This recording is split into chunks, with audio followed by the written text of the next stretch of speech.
হ্যাঁ গাইস, আসসালামু আলাইকুম। Welcome back to RG kitchen BD. আমার আজকের রেসিপিতে থাকছে ট্যাংরা মাছের কারি রেসিপি, অথবা আমরা বলতে পারি ট্যাংরা মাছের দু পেঁয়াজা। তাই জন্যে এখানে নিয়েছি প্রায় 800 গ্রামের মতো ট্যাংরা মাছ। আর এই সবগুলা মাছই কিন্তু যথেষ্ট পরিমাণে ডিম আছে। চুলায় একটি প্যান বসিয়ে দিয়ে দিচ্ছি প্রায় 6 টেবিল চামচ পরিমাণ রান্নার তেল। তারপর দিয়ে দিচ্ছি প্রায় 1 টেবিল চামচ পরিমাণ রসুন কুচি। একটু নেড়ে নেওয়ার পর দিয়ে দিচ্ছি প্রায় 1 কাপ পরিমাণ পেঁয়াজ কুচি।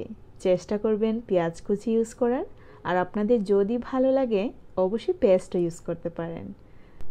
এখন 1 থেকে 2 মিনিট পর্যন্ত ফ্রাই করে নিচ্ছি। তারপর দিয়ে দিচ্ছি 1 টেবিল চামচ পরিমাণ হলুদের গুঁড়ো, 1 টেবিল চামচ পরিমাণ মরিচের গুঁড়ো, 1 টেবিল চামচ পরিমাণ ধনে গুঁড়ো, স্বাদ মতো লবণ, আর দিয়ে দিচ্ছি 1 টেবিল চামচ পরিমাণ মাছের মশলা। মশলা দিয়ে দেওয়া হয়ে গেলে খুব সাবধানে নেড়ে নিচ্ছি। এই পর্যায়ে অবশ্যই চুলার আগুন মিডিয়াম টু লো ফ্লেমে রেখে রান্না করতে হবে, কোনোভাবেই যেন মশলাটা পুড়ে না যায়। দিয়ে দিলাম 1 কাপ পরিমাণ পানি, আর দিয়ে দিচ্ছি স্বাদ মতো কাঁচামরিচ। ঝাল অবশ্যই আপনাদের পছন্দ মতো দিয়ে দিতে পারেন।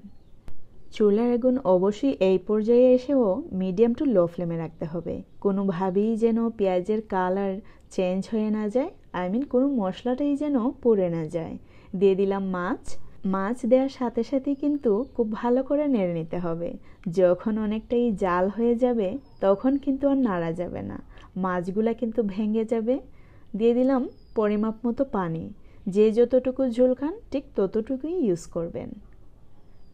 তারপর আবারও একটু নেড়ে নিচ্ছি। খুব সাবধানতার সাথে নেড়ে নিতে হবে, তা না হলে আমাদের আস্ত মাছ আর আস্ত থাকবে না, ভেঙে চুরমার হয়ে যাবে। ঢাকনা দিয়ে ঢেকে দিলাম প্রায় 10 মিনিটের জন্য, বলক আসা পর্যন্ত।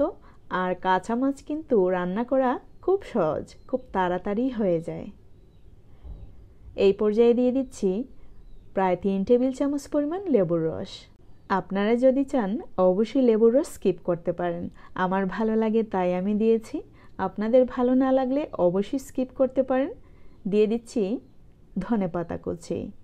তবে টেস্ট যদি অনেক ভালো পেতে চান অবশ্যই চেষ্টা করবেন ট্যাংরা মাছে 1 থেকে 2 টেবিল চামচ পরিমাণ লেবুর রস ইউজ করার, আর খুব বেশি পরিমাণে ধনেপাতা ইউজ করার।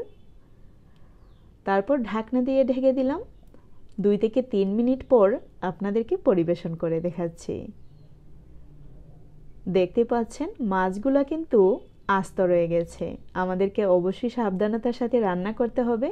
এই রেসিপি যদি আমরা মেহমান আপ্যায়নেও তৈরি করে নিতে পারি, খেয়ে কিন্তু সবাই বাহবা দিবে। সো আজকে এ পর্যন্তই। See you in the next video. Till then bye, আল্লাহ হাফেজ।